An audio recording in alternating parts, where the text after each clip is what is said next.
Guys, what's happening? I made a video a few weeks ago talking about the Anglican Church. Now, it didn't really, it's hard to explain. I feel like I could have talked about the controversial topics a little bit better and to have a bit more consideration. I guess you could say I was sort of put off by the some reaction I got off it, and it's not something I want to entertain. Like just like really bad discussions going on, and well, no, bad discussions. No discussion is bad. I mean, just engaging with people who are just hostile, and I had a few hostile comments on the last video, and it was regarding the Anglican Church, and I just wanted to talk about my experience with the Anglican Church and why I personally love it, why I'm personally just a little bit like sort of disappointed with the way the church is going. I just detail my thoughts about it, guys, and let's just have a conversation. I'm totally open and honest, guys, and don't want to I wish to conduct this with dignity and respect to everyone. So guys, I want to talk about why I like Anglicanism and my thoughts on the Anglican Church. So guys, there's a beautiful Anglican church down the road from me, and I always knew it existed. I mean, it's literally in the middle of my town, and it's a beautiful building. When I was younger, I used to go in there for I don't know, like Christmas choirs and stuff like that, and it was it was I gotta say it was beautiful, and I'm trying to think now. Yes, I a few weeks before this, I actually attended a mass in in my town, and it was an interesting experience. I'm not that interested in Catholicism, but a couple of weeks after that, I visited Anglican Church, and I got to say, it's basically Reformed Catholicism, Anglicanism, and I mean, I believe that's right because I talked to the priest that was there at the time. He's retired now, but for the few weeks I was there, he performed the services and stuff, and he agreed with me. It's basically Reformed Catholicism. So why I really do like it is because I feel like it's a great middle ground between Protestantism, Catholicism, Orthodoxy. It seems like that because you go in and you'll see icons like my favorite Anglican cathedral. I have to say, and a place I absolutely adore because I've had family living up there and stuff, and it's not that far from me. Is Hereford Cathedral. What I mean, that cathedral is beautiful. I mean, so much history behind it. I went to Gloucester Cathedral on my last birthday as well, and that was just that was just so cool, and the architecture and the history behind it, and like as you said, you go in there, you see icons. I mean, an Orthodox person would be at home straight away. You see icons. Like they're not iconoclastic. It's not. Oh, you made an icon of Jesus. Oh, you break in. Well, the idol. I don't know what command. Don't know what number commandment that is. I know you shall not commit idolatry. It's not as if they're worshipping. I could see that from a Protestant viewpoint that the Orthodox bow down and kiss icons. Okay, I see that. I see that, but rest assured, I don't think they like I've got icons myself, and I don't worship the icon. It's a window to heaven. It's just a spiritual reminder, and they're not to be worshipped but venerated. But from a Western viewpoint, oh, veneration, what? No, veneration is just deeply respecting what the image is portraying. It's similar to have sort of like when you got I don't know like a picture of your family, and you just look at it and you just venerate. It's similar to that. Anyway, I ramble on, guys. So you have an icon, and then I mean the Catholics. I mean it's super similar to Catholicism, where like the communion is like administered basically the same way, but they have the wine. They actually give you wine in the Anglican Church, and it is beautiful. And I can commune in it as a Protestant, as I don't want to keep saying I'm Protestant, guys, because I don't want to put a label on myself. I just call myself as my mate says, as my mate says, he just says he's an ecumenical Christian, and I just want to put myself in that same place. I don't want to put, just have denominational barriers and stuff. I want to be ecumenical. That's my viewpoint. So it is ecumenical in that sense. It's like Orthodox with the icons. It's Protestant as in, um, of course. I'm trying to think now. It's similar to Catholicism because of the Eucharist. and the way that the priest like holds the wafer up and things. And it, of course, it's Protestant because they don't, ask the saints to pray for them and things like that. But I think it's in their doctrine that if you want to, you can. It's totally up to you. But I'm not sure if they truly think that the Eucharist is the true body and blood. I'm not sure. I think they believe in consubstantiation. I don't even know what that means. Um, I know the Catholics would say transubstantiation. It literally becomes the body and blood.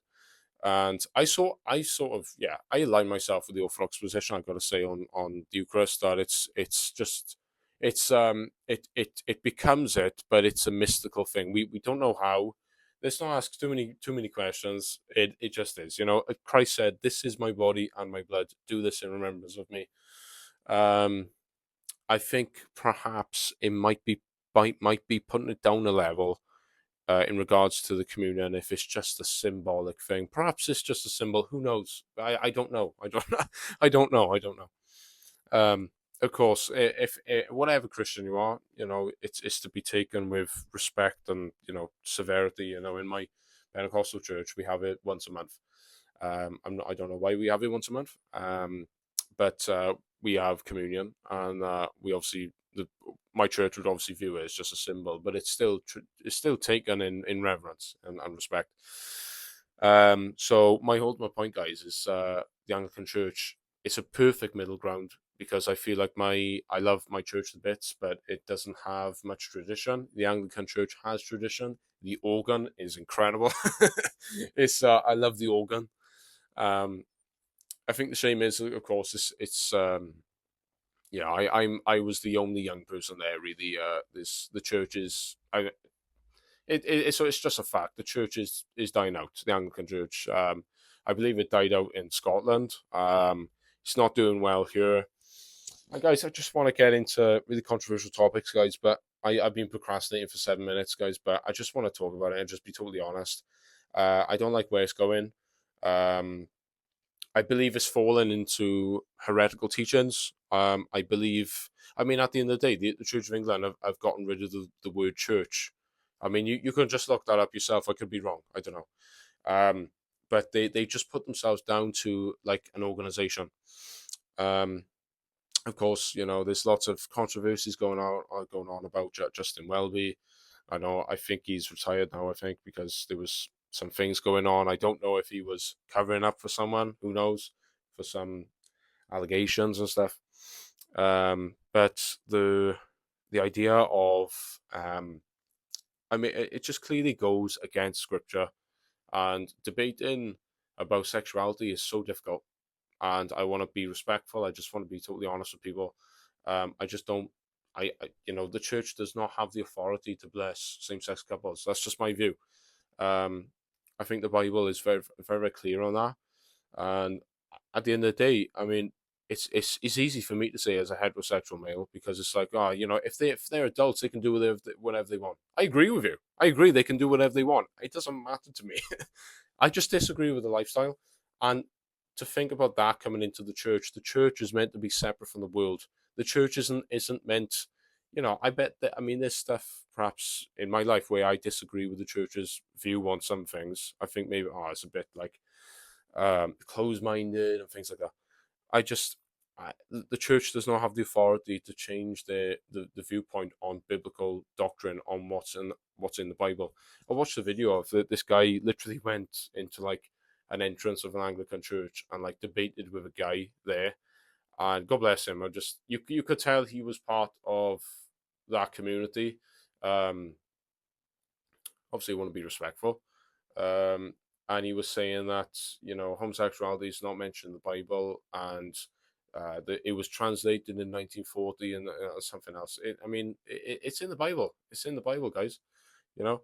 Um, Personally, it doesn't matter to me if someone does engage in that activity. It doesn't matter to me. It doesn't change my life. I just simply disagree with the lifestyle as a Christian.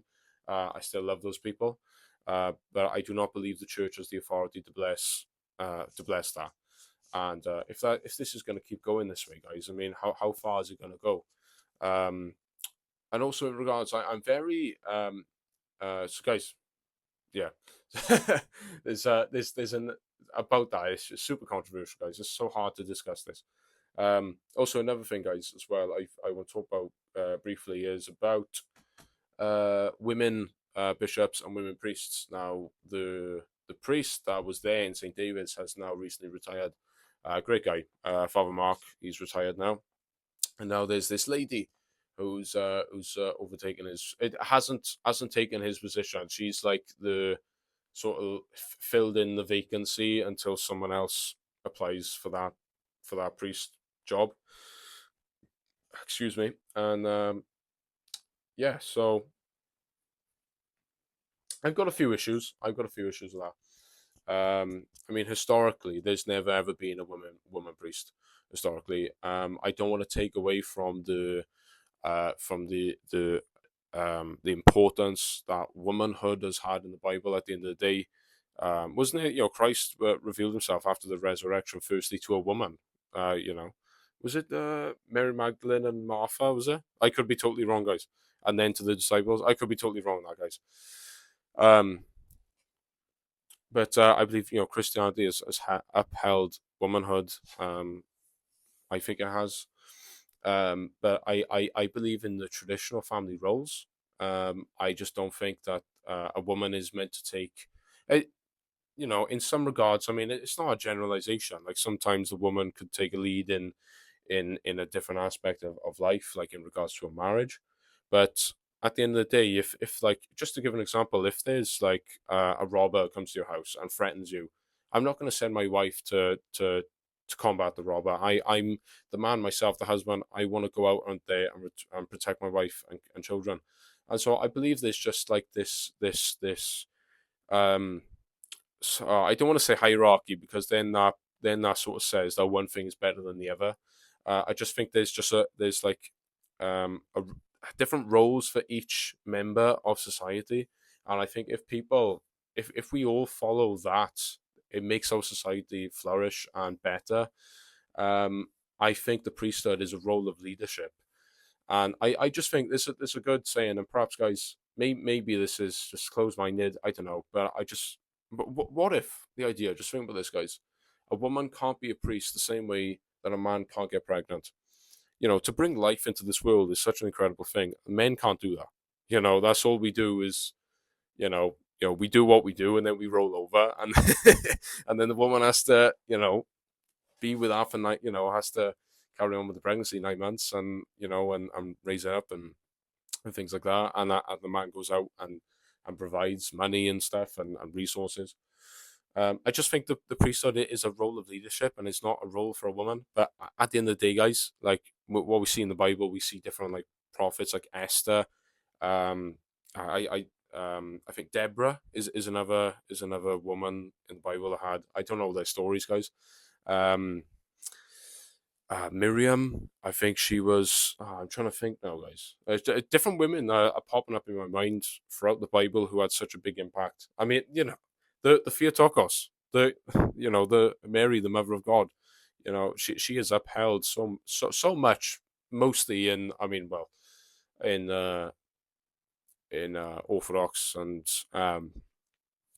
Catholic churches, you could say, or of course, I feel like we leave out Mary quite a bit in Protestantism, and I don't like that. I really don't. I wouldn't, as personally, I would never ask for her prayers, but I deeply venerate and respect, the Holy Theotokos. I didn't, she is to be deeply respected. So guys, this is just my viewpoints, guys. Let me know what you think. I just want to be totally open and honest. I don't want to be discriminatory. I don't want to be offensive. I just want to be just completely open-minded, guys. But this is what I think. This is my position. This is why I just feel disconnected from the Anglican Church now.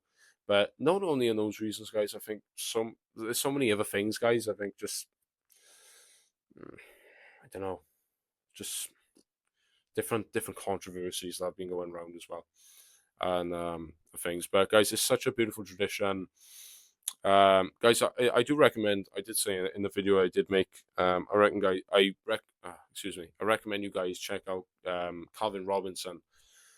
He was an Anglican priest, and now he's gone to America and stuff. And he called out all of the stuff that was going on in the Anglican Church that he disagreed with, and I do agree with him. Fair play to him. He had a lot of courage doing that. But guys, just let me know what you think about this, guys. Let's just have a conversation. And yeah, guys, God bless you all. And I'll see you guys all in my next video. Peace out.